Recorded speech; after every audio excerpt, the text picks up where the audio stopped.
साइमा नूर 8 साल की थी जब उन्हें कश्मीर लाया गया था। ना तो इन्हें अपने माँ बाप की खबर है, ना ही इन्हें अपने घर का पता है। आज ये SMHS के रूम नंबर 6 में रहती है।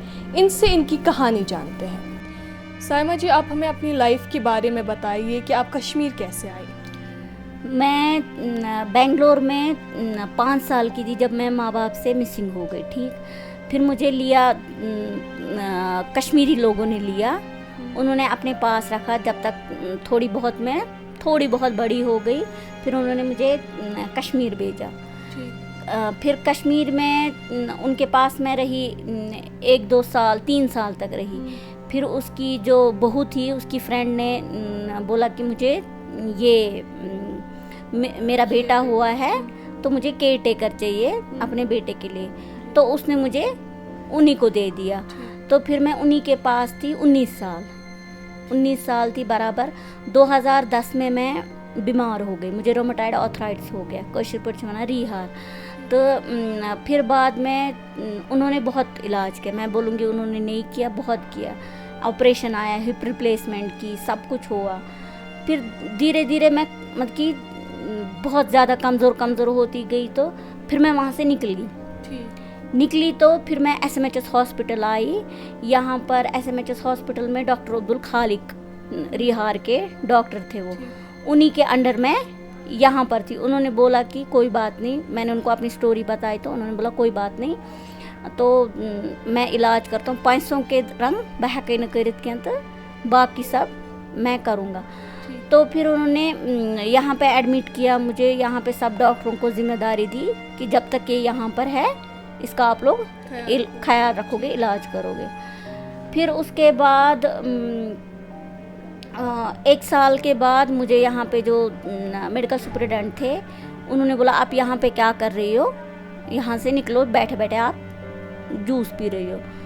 तो फिर सारे जो ये यहाँ के सुपरवाइजर्स मैम थी उन्होंने बोला कि ये बीमार है, ऐसे इसको कैथेटर लगा के है, ये कहाँ जाएगी, ये चल नहीं सकती है। तो फिर बोला कि फिर क्यों इसको डिस्चार्ज दिया है डॉक्टर ने।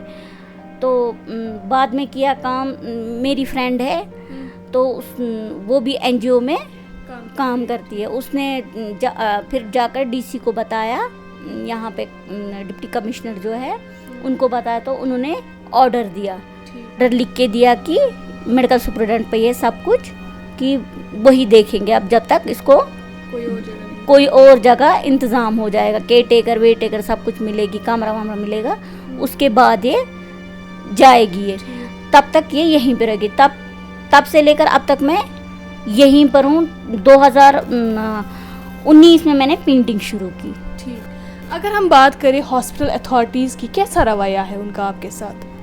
उनका रवैया तो ठीक ही है, ख़ास भी नहीं है, ठीक ही है। उनको मुझे लगता है कि अब कमरा उनका बिजी है, इस वजह से शायद उनको थोड़ा बहुत गुस्सा भी है कि मैंने कमरा बिजी रखा है, सारा कुछ सामान है मेरा यहाँ पर, और आप बताएं मैं जाऊँ भी कहाँ, मेरा है भी नहीं कोई यहाँ पर जिसके पास मैं जाऊँगी।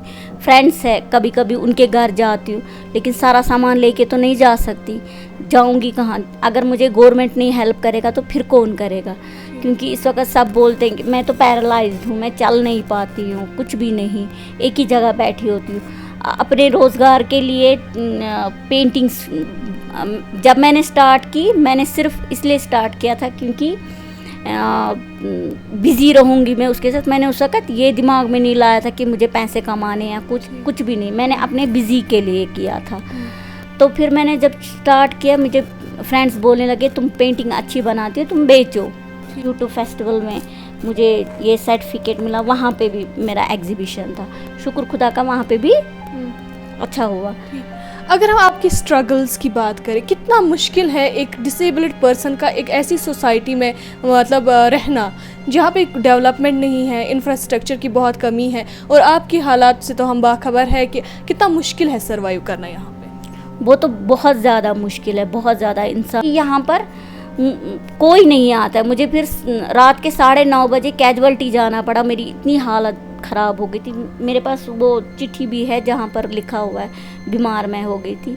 तो उससे पहले भी मैं बीमार हुई थी, तब भी मैंने डॉक्टर को भेजा था एक आदमी को लाने के लिए, तो उन्होंने तब भी यही बोला कि किसी के एनजीओ के अंडर है, हम इसको कुछ नहीं कर सकते।